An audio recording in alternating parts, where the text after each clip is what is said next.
Welcome back, everyone, to another episode of College Hockey Talk. On today's podcast, I am joined by current player for the Ottawa Lady 67, who recently signed her NLI for the UConn, Emma Eryou.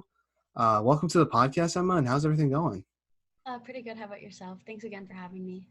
No problem. I'm doing very well. Thank you so much for asking. Now, how's the season with Ottawa gone so far, and how would you evaluate your team's performance as of now? It's going pretty well. I'd say our performance is also going pretty well. We're doing a pretty good job of gelling as a group, too. I know a lot of us we're not from the same team from Ottawa last year. We all came from different teams the season before, but we're all gelling really well. And right now we're in the midst of creating our team identity and really forming a super inclusive and family-like culture, which is awesome to see. Yeah, that's awesome. And what contributions do you want to make to the team this year since it's your first season playing with the 67s? I think contributions off the ice, definitely leadership and just being able to share my experiences. I think trying to help out some of the girls with the recruiting process since I've already been through it, or being super approachable for some of the questions they might have about OWHA kind of experiences. I know we have other girls on the team who are currently in university or have played university hockey. We're also trying to help some of the girls prepare for university themselves. And then contributions on the ice, I think just my playmaking ability and being able to see the ice for sure.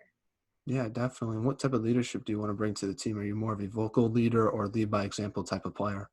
I'm typically more of a lead by example type of player, but I'm also really working on trying to be more vocal just so I can motivate the girls even more. Yeah, and when are you trying to use that vocal aspect of your leadership? Is it in between periods, or is it before games, or is it kind of just trying to be a positive voice on the bench when things aren't going well? Mostly a positive voice on the bench, but I also kind of take pride in interacting with the girls one-on-one and trying to build one-on-one connections that will ultimately, I feel, help the girls be more comfortable and try and perform to the best of their abilities.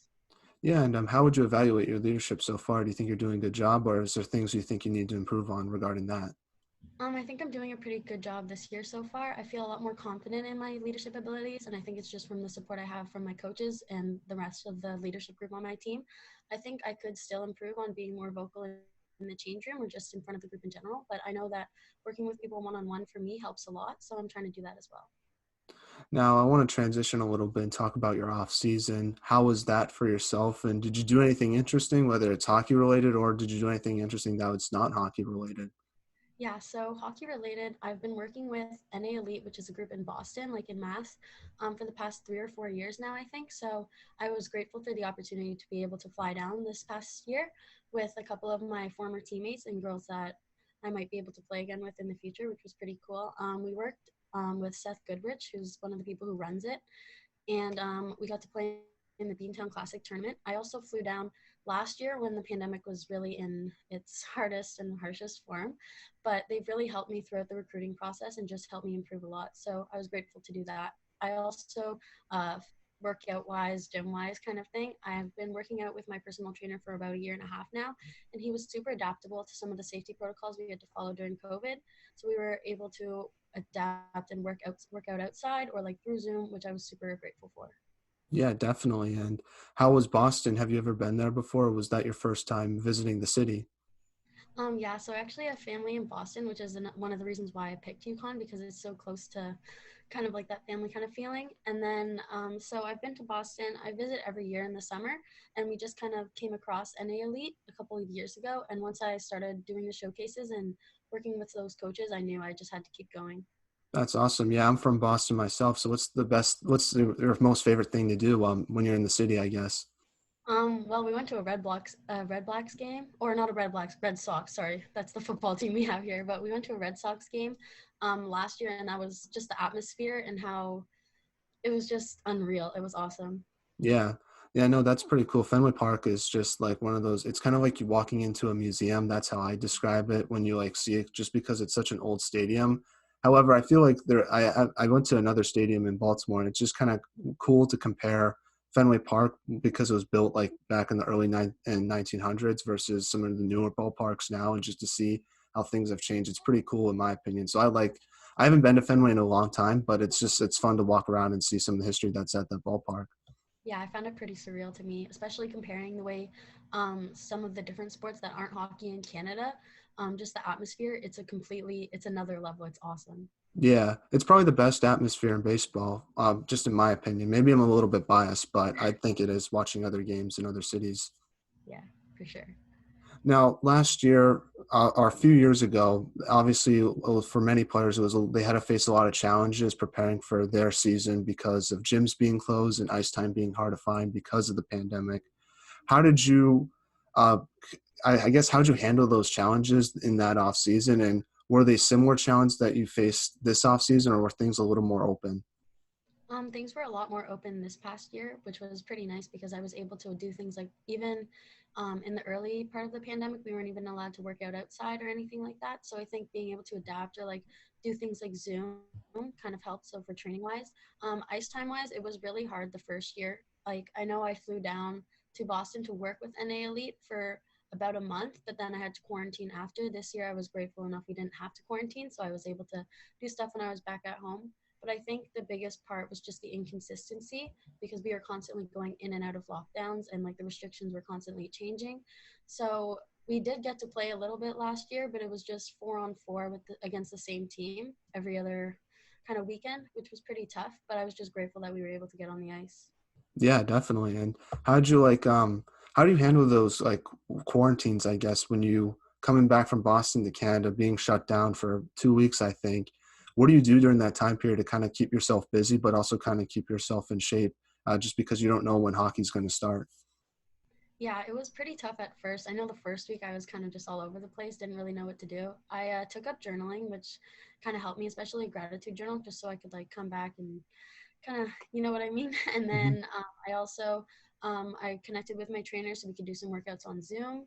I also spent a lot of time with my family, which was nice because we don't get to spend a lot of time together during the season because my brother's so busy with his sports, as am I. And then I also took out like shooting pucks in the driveway and that sort of thing, just so I could keep my hockey hands and that sort of stuff. That's awesome. And just another question about last year for training wise. How did you try to make those Zoom workouts effective? Because I know training at home is a lot different than being in a gym with the trainer, like in person. How did you try to make those online workouts effective? And did you notice like improvement doing those online workouts? I think because of how dedicated my trainer was to making it adaptable to like the equipment that I had at my house, it was super effective. I know there was a little bit of a harder transition trying to go from the home workouts to back into gym workouts, which is expected. I mean, I don't have as many weights here as I do at the gym, but he did a pretty good job. And I found it was kind of difficult at times to keep like my dog out of the basement when I was working out. But I think just having him like take the time to go on a Zoom call and like try and interact and push me as best I can really helped me. Yeah, I feel like there's probably worse problems than having a dog in the gym. Yeah, That's just my opinion, though. yeah. The Wi-Fi, as you probably know, was a little bit of a tough kind of thing. And I think sometimes it was kind of hard just because it's in my house. It was kind of hard to get out of bed and just get Hmm. the motivation to work out in general. Yeah, I felt the same way for school personally, just because, like, I don't know about yourself, but we had all online school last year. So trying to motivate yourself to get work done was a little bit more difficult than it is in person. And that's one reason why I think in person classes are a little more beneficial. Yeah, for sure. Last year, our school schedule was every other day we would go in person, and then the other days we would be at home. And we had one class one week, and then we would flip classes the other week. And I found it super difficult to like stay on task during those weeks, especially because of how long the classes were. And then towards the end, we did move back to all online because of the pandemic, and that's when it started getting warmer outside. So it was just so easy to get distracted. Oh yeah, definitely. The one thing I do like about online classes is just the convenience of it. Like it's nice being done with school and then not having to like kind of drive back home and deal with the traffic and that stuff. So that's the one thing I did like about online learning, but I think all the other benefits of in-person learning kind of trumps the one benefit, I guess, from online learning, in my opinion, at least. Yeah, I agree. The only benefit I found was definitely getting to sleep in or not having to wake up super Mhm. early to get ready in the morning. Yeah, definitely. I totally agree with you on that. Now, overall, how's training going right now? And I guess what's the thing you're trying to improve on the most during the season right now? Yeah, so training's going pretty well right now. I'm doing stuff with and without my team. So outside of the team, I'm doing this thing called perfect skating, which is helping me with my footwork, which is one of the things I really wanted to improve on. Just being able to do things like walk the line or getting quicker. With the team, we do like skill sessions with the some of the younger teams like once a month, which is really good on top of our practices and that sort of stuff. And then we do team workouts every Wednesday with this guy named Kirk, and it's a blast just being able to train with the girls. That's awesome. Is it nice kind of finally getting to train with people? I heard it's more beneficial just because you have people to motivate yourself when you're in the gym. Yeah, I find friendly competition definitely pushes me. Like we did fitness testing last week, and I know planks are not my favorite thing in the world to do, but we formed kind of like a circle, a group of us, and we were all like talking and singing together, and it really helped us push to the end. So we all managed to hit the mark we needed to, and the whole team passed. And I think it's just because of the friendly competition and just having each other to kind of motivate off each other. Now, transitioning, I want to talk about the beginning of your hockey career and work all the way up to where you are now with the 67. So, where are you from, and how did you start playing hockey? What's that story? What was that story like? Yeah, so I'm from Ottawa, Ontario. I just kind of grew up being in Canada. You're constantly surrounded by hockey, which is pretty cool. My dad played hockey. He went to Stanson College, which is a prep school. Um, he was the captain there, and he also played a little bit at Queen's University, which is a Canadian university up here. The story of how I got into hockey is kind of funny, actually. So I was debating between hockey and dance. I was in the midst of playing fundamentals, but also having my first like dance recital and that sort of thing. And then after my first dance recital, I got off the stage and was like, yeah, no, I'm not doing this anymore. I'd rather play hockey. So I kind of stuck to hockey after that, and it pushed me to where I am now. Nice. And who was your favorite player growing up? Was it someone in the NHL or was it a female player on the national team? Yeah, my favorite player growing up was definitely Chris Neal. So my dad used to play with him in like beer league and that sort of thing, and I just really admired like his work ethic and his grit. So anytime it was my birthday, I'd be like, "Oh, can I get a signed stick or a signed puck or tickets to the game?" I would wear the Chris Neal like jersey every single time they played, and it was just I don't know. I was kind of a fan, I guess. Yeah, definitely. Yeah, I'm a big Bruins fan, so Chris Neal was not was a tough player to go against as a opposing fan, just because we had a guy named Sean Thornton on the Bruins, and he was kind of similar to Chris Neal, like kind of a fighter and kind of a gritty player. And I don't know, I think they fought one time. I don't know if my memory's serving me right, but it was a really epic fight from my memory, if I am correct on that. Yeah, I wouldn't be surprised. They're both pretty tough guys. Oh yeah, definitely. So, and did you grow up watching the Ottawa Senators? Was that like your team growing up, I assume?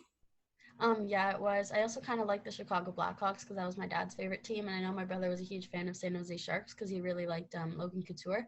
So whenever those teams would come in town, we would all try and go as a family. But I really liked watching the Sens just because I took pride in being like a local kind of thing. Nice. Yeah, no, I'm trying to think. Eric Carlson, he was a beast to watch. Daniel Alfredson, he was fun to watch as well. So those are just two players that stick out to my memory. How are they doing now? They Ottawa played the Bruins like last week, and that was the first time they played against each other in like over 2 years. What they were saying. Yeah, I think they're kind of in a little bit of a rebuild right now, as they would call it. They're not the strongest team, but I know that they're working really hard to get back up there. They also went through a little funny thing with COVID, so they haven't played in a while, but I think they're getting back to playing this week, which is pretty exciting. That's good. That's good. Yeah, no, I heard about how they had to cancel some games. So it just shows you how they're still the pandemic still kind of finding its way and affecting our daily lives even today. Yeah, exactly. Now, you started off your junior career with Nepean in the PWHL. So, how did you get the opportunity to go to that league and play for Nepean? Yeah, so I've been playing for Nepean since I was in Timbits or fundamentals, so about 5 or 6, and then I switched this year. I got the opportunity to play mostly because of how long I'd been playing there, and just because of some of the coaches I'd have who developed me. The PWHL coaches saw something in me and gave me the opportunity to play up a level. So I got to play 2 years of U18 or midget AA, as they would call it. And during those 2 years specifically, I had coaches Elliot Spencer and Shannon Donnelly who really helped me improve to the best of my abilities. And I think that's what got me to be able to play at the PWHL level. And also just the PWHL coaches giving me the opportunity to like be a call up or fill in. Like I know my second year of U18 AA, I was kind of playing with two different schedules. So I would do all of the U18 practices, but also all of the PWHL practices in case I needed to fill in. So I knew all the systems and that sort of stuff. And it really helped me prepare. Yeah. And talk about your experience with Nepean. What was that like when you got the chance to play for the PWHL team? Yeah, it was awesome. The girls were a blast. I really enjoyed it. I have some super amazing memories with Nepean, and they've honestly like I would not be where I am today if it wasn't for all the help and support that I got from that organization. So I'm really grateful. Who are some of the players that you got to play with at Nepean that are currently playing D1 college hockey? Yeah, so right now, well, last season, I got to play with people like Taryn Moses, who plays for Syracuse, and I got to play with Hillary Sterling, who's now on SLU. And then when I was a call up, I got to play with, well, Kat Stockdale goes to UConn, which is pretty sick. So I got to get called up with her. And then Charlie Kettle, who plays for UNH, and Sarah Thompson, who also goes to Syracuse. That's awesome. Did Kat Stockdale help your recruitment process with UConn at all? I'm just curious about that. A little bit. I'm pretty sure she put a good word in for me, which I really appreciate. We also used to go to the same school, like go to the same high school. And it was really nice because I know growing up, I don't know if she remembers, but she was one of the people that I looked up to the most because we had the same like skating coach. So we would be put together for some of the group stuff, and I would just watch her skate, and I'd be like, that's what I want to be like one day. And now I'm going to get the opportunity to play with her, which I think is pretty cool. Yeah, that's awesome. Now, what's the best memory you have with Nepean from if when thinking about it now? Um, there's a lot of fun memories in the PN. There's all the winning tournaments and the first goals and that sort of thing. But what really sticks out to me is probably the bus trip that we had in my first year of U18 AA. I think it sticks out to me the most because I'd never been able to do like a huge team trip like that. And also because it was really the trip where I got to get out of my comfort zone and get out of my shell. And I think I have the coaches to thank for that, along with my teammates, especially Zoe McGee, who kind of took me under her wing that tournament and tried to help me get out of that comfort zone. Yeah, that's awesome. Any cool bus stories, or was it kind of just like just good memories all around, good vibes? Good vibes and good memories all around. But we did watch High School Musical, which I thought was pretty cool. That's awesome. Anyone singing along to that, or not really? Oh, the whole team was definitely singing. Yeah, there's some good tunes in that just it's hard not to sing along to that. So I just assumed that had to happen. Yeah, and it's kind of stuck with me. Like I know my pregame song right now, or it's been my pregame song for like 2 or 3 years now since it's happened, is "Bet on It" by Troy Bolton, Oh, which is that's a one of good song. yeah, He's a little dramatic in the movie during when he sings that song when he like slaps the water, but the song itself is really good in my opinion. yeah. It's pretty fun to reenact though when you get in it. So Oh yeah, definitely. Now, what was the biggest adjustment you had to make to junior hockey when you got called up with Nepean? I think it was probably just the pace of the game and the speed, especially like the physicality. I think it'll be similar to trying to transition into junior hockey to university level. But I think that all of the call up opportunities and the coaching that I had really helped me prepare. So I'm hoping that this year, with the coaches that I have, I know they're going to develop me and help me get ready to play at the next level too. Yeah, and last season you didn't play in any games. So, what was your mindset like during last year, and what'd you do during that time period of not playing any games? What would normally be your hockey season, where you're kind of just doing school and trying to train as much as you can, trying to get ready for the next game whenever it came? Yeah, it kind of had like its ups and downs, I guess, because I know my school definitely improved a lot just because I wasn't at the rink as much. But our schedule last year was we were only allowed like 10 people ish on the ice. We would have to home dress. So we never really got full team practices. We had to split our change rooms if we ever got to actually dress at the rink. As I said before, we had to play against the same team every weekend, which it was good at first, but after you hit like week 12 or week 13, it gets kind of tiring and it's hard to mix the groups a little bit so that everyone can play against different people. But I kind of got into the mindset of like going in with an open mind or trying to go with the flow. I wasn't the most adaptable person going into the pandemic, but I think now that's one of the skills that I think I've really improved on and just being resilient and that sort of thing. Now you made the transition to the Ottawa Lady 67s. What made you want to go to that team, and what was the process like to go to Ottawa? Yeah, so it was a pretty tough decision playing for Nepean my whole life. But the coach Shannon Donnelly was my U18 AA coach my second year, and I just found like how much I benefited from that year. And if I was able to develop under her again, I would definitely take the opportunity. So once she got the job, I reached out and I was like, "This is amazing! Like, would you have time to maybe set up a phone call or meet up just so I could see like, do you have a spot? Maybe just keeping an open mind. I was just open to kind of any opportunity I could take. And I just really was focused on how best I could develop. And I found that was going to be the way. Now, playing this year, what was the process like for getting rid of the rust, quote unquote, since you didn't have a season last year? Was it difficult, or did you find that transition kind of easy for yourself? I think the hardest part was probably trying to get back into game shape, just because we went from playing 4-on-4 games to going into almost a full season now. It's been a lot harder than I would like to admit, I think, but just being able, like getting into the gym as much as I could during the off season, I think really helped. And again, going down to Boston and playing with NA Elite, along with some of the extra stuff I did, I think really helped me. Now, what's the biggest improvement you've made to your game since last year with Nepean and playing now with the 67s? Um, it's kind of a weird one, but I think my confidence, if that makes sense. I just feel a lot more confident in my abilities as a player, and I think it comes from all the support that I'm getting from my teammates and just how supportive and what the coaches see in me. I feel like it gives me the opportunity, or it makes me feel like I have a lot more strength and confidence to be able to make plays or do things I wouldn't usually try and get out of my comfort zone, and they're paying off. So. Yeah, I think confidence is a huge part of the game that a lot of people don't consider just because it's so easy to lose confidence, but it's so hard to gain confidence. And I think when you play confident, it makes you a better player. And I don't know how to describe it, but playing myself, I feel like whenever I have more confidence, I feel like I'm making more accurate shots. I'm being a little more physical in the game, which is helping me win board battles. I don't know if you feel the same way, but I think it's a huge part of the game. And that's why I think the mental side of hockey is also important to consider just as much as the physical aspect of hockey. Yeah, I'm the exact same. I know we had a game last night and I was feeling pretty confident just because of the energy in the room and the energy all the girls had coming off of our game on Saturday, and it really helped me. I had a pretty solid game myself, but I feel like confidence is just so important, and mental toughness as well. I know during the pandemic it must have been really hard to stay motivated, as it was for myself, just because it's just so inconsistent. You don't know when you're going to be able to play and that sort of thing, but I think that's why it's important to kind of go in with an open mind and just be grateful for everything. Yeah. And what are your goals and expectations as the season progresses with the 67s? What do you want to accomplish personally and team wise? Personally, just improve the best I can and get ready for university.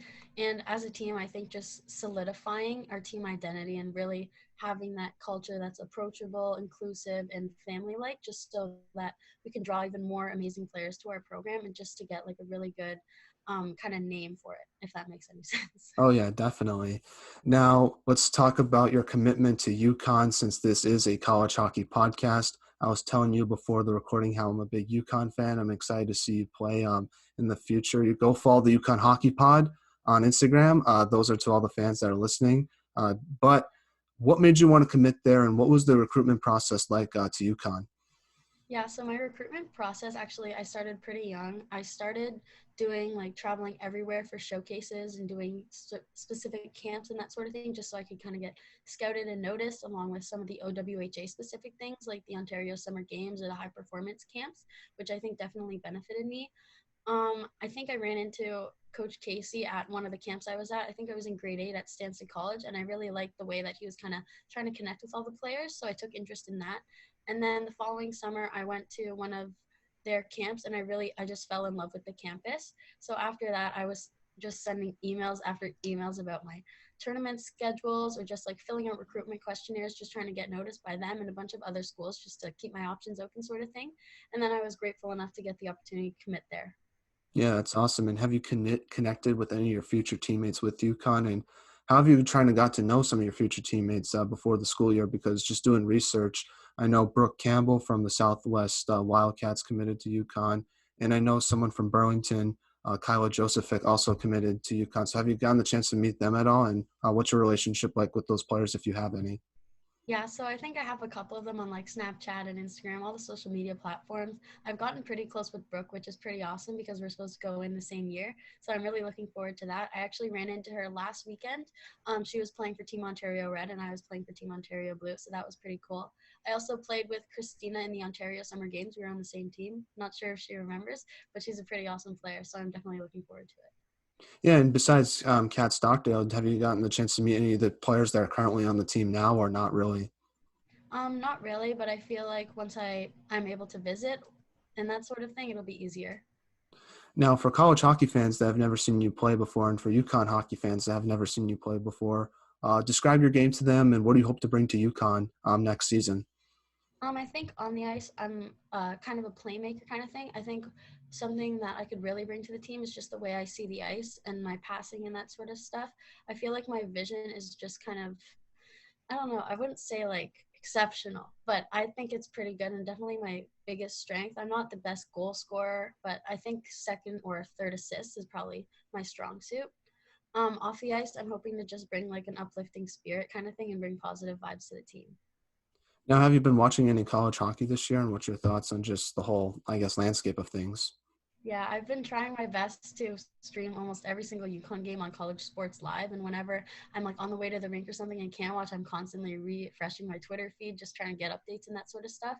But I try my best to watch as many games as I can, just because it's just such entertaining hockey to watch. And I find sometimes like college hockey and like World Junior hockey is a lot more entertaining than the NHL, just because they have different like passion almost for the game. Yeah, and also the game style is a little bit different just because there's no body checking in women's hockey. So I feel like that changes kind of the style of play. I don't know if you notice the same thing or not.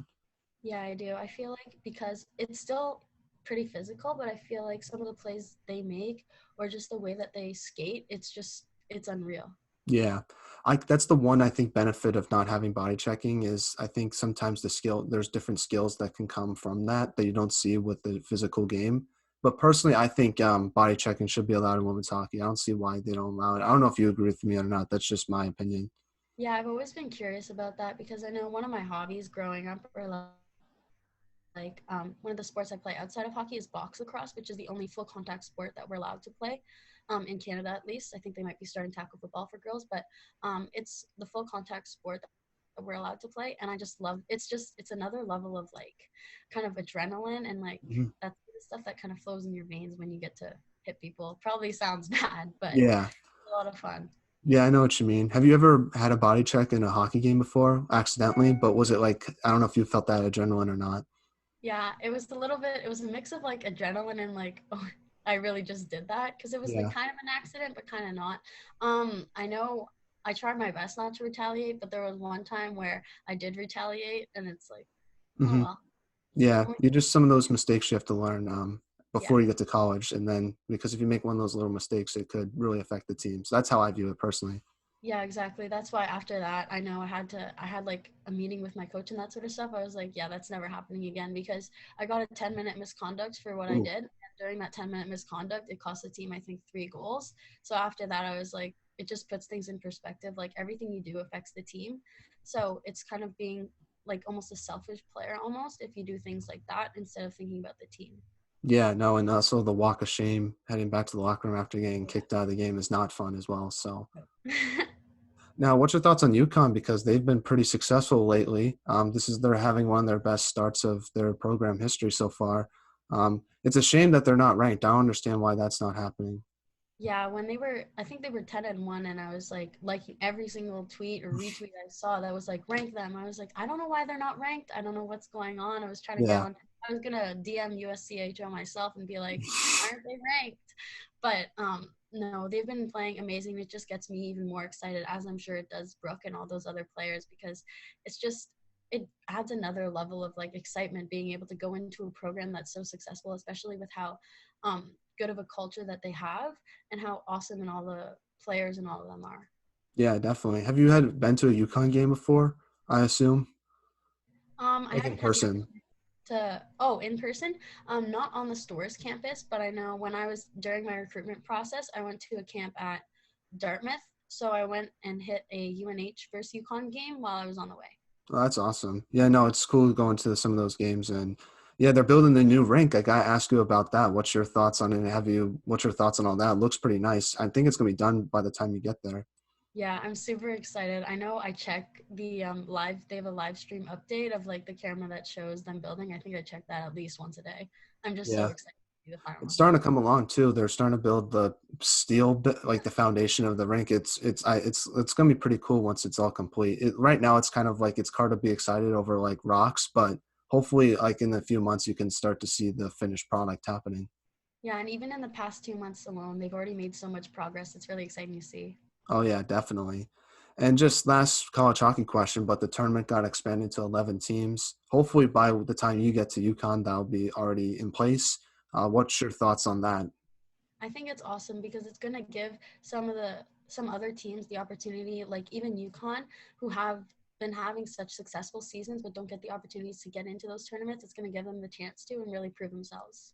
Yeah, definitely. So hopefully, I think UConn is definitely capable of making the national tournament this season. I hope they do, and hopefully they continue that success when you're there and make more national tournaments. Because as a fan of the program, I think they have a lot of. They're building the right culture, and it's just about time before they start winning championships in Hockey East and making national tournaments. Yeah, I agree. I'm so excited. So we're now in a segment I like to call the non-hockey segment, where I ask you some non-hockey questions just to get to know you a little bit. So my first question is, what music do you like to listen to? I think we already kind of crossed this, but before games, especially, it's kind of all over the place. Whatever gets me in a good kind of mood and keeps positive vibes. But Disney music kind of does the trick for me, just because it kind of reminds me of my childhood and when I was like super happy and all that sort of stuff. So I really like listening to Disney music before games or rap or any sort of throwback, really. Yeah, I kind of have a playlist of each like genre. So like whatever mood I'm in, I can just go to that playlist. I don't know if you do the same thing or not. Yeah, I'm the same, and I have one playlist that's just a mix of everything, which I use on road trips and stuff, just because Yeah, it's all over the place for me sometimes. definitely. So if there was a movie made about your life, who would you want to play yourself and why? Um, that's kind of a tough question. I feel like if it was possible, I feel like I would have myself star in it just because I feel like no one would be able to understand the way I perceive things or the way that I act better than I do. So I feel like I would kind of want to make it like a reality sort of thing. Yeah, and then you could say you starred in a movie, which not Yeah, many people that'd get be to pretty say. So you can just brag to people about that as well. sick. Yeah, exactly. Let's talk about some of your teammates. So who's the funniest teammate you have with Ottawa?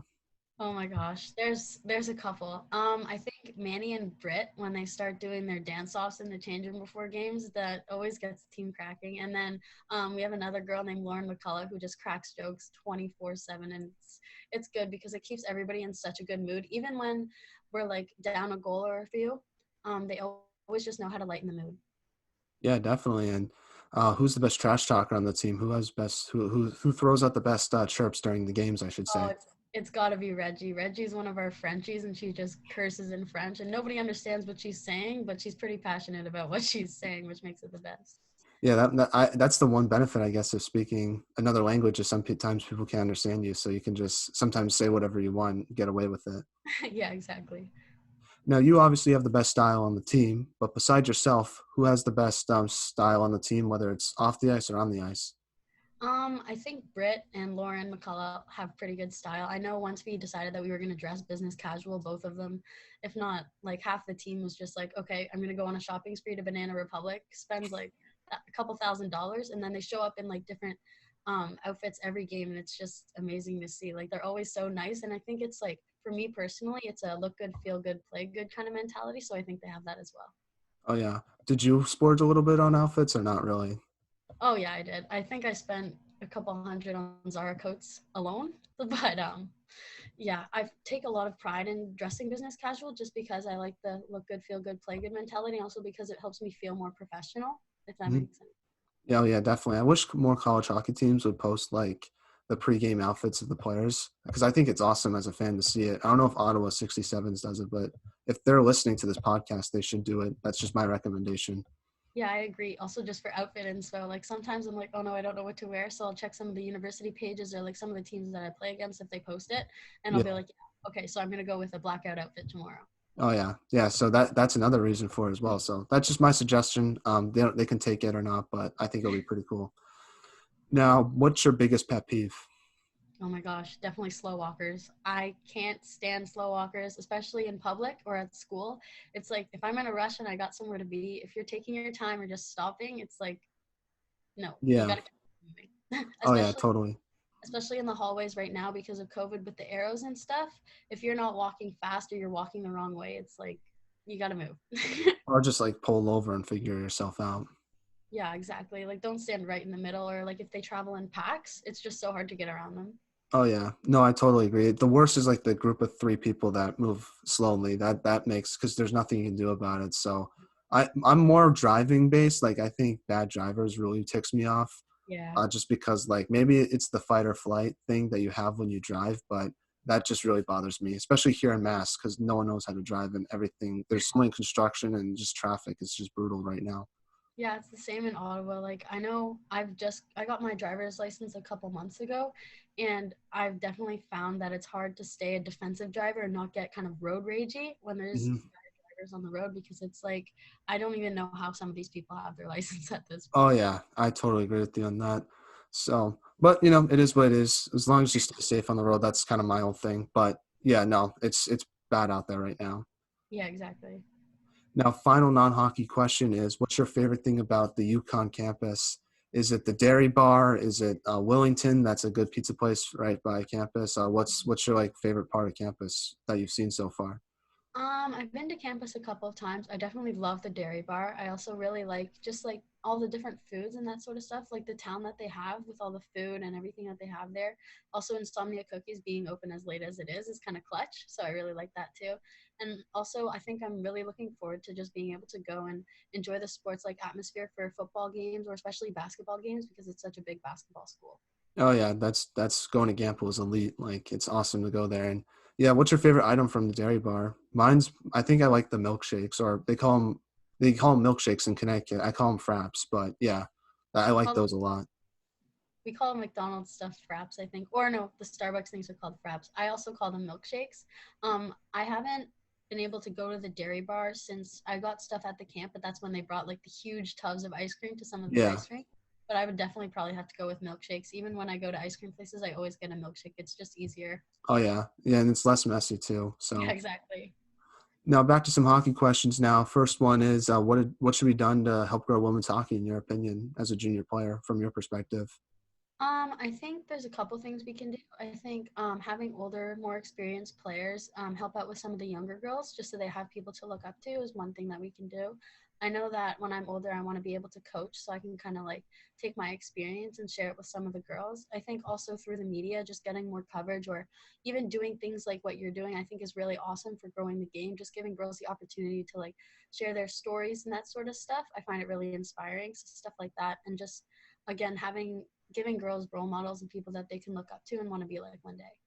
Yeah, it's great advice to hear. And I hope, like I said, hopefully this podcast helps out a little bit to help promote, because I want to promote not just college hockey players, but players who are going to be in college hockey as well. So hopefully this podcast and other ones help do that. And I think that's important to think about as well. I think a lot of people don't consider that.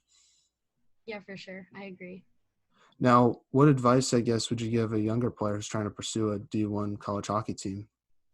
I think I would give the advice that I got from my current coach, and it's just trust the process. Like everyone's timeline is so different, so don't spend your time worrying and like kind of comparing yourself to other people because in the end, you're only yourself. So I think being able to kind of remember that all the time, and just so you don't get too down on yourself if you see someone committing before you or getting different opportunities than you, because in the end it's all going to work out how it's supposed to, and just being able to kind of work your hardest and do your best and trying to better yourself. Well, do you have any shout outs you'd like to give? I always ask this to any of your family members who might be listening, friends, teammates, former teammates, future teammates, maybe. Anyone who's listening, you can feel free to shout them out now, I guess. I think I'd want to thank like the Nepean Girls Hockey Association just for everything they've done for me, along with the Ottawa Association for everything that they're doing for me right now and just like trying to promote me, or the program in general, just everything that they're doing for the girls. I find it's just they're so dedicated and invested in everyone, which is really good to see. I think also just a shout out to like my parents and my family members for helping support me through all of this. I think is really awesome. Well, anything you want to plug in? Any message to the UConn fans that are listening? Just final words before the podcast ends. Go Huskies. Nice. That's about it.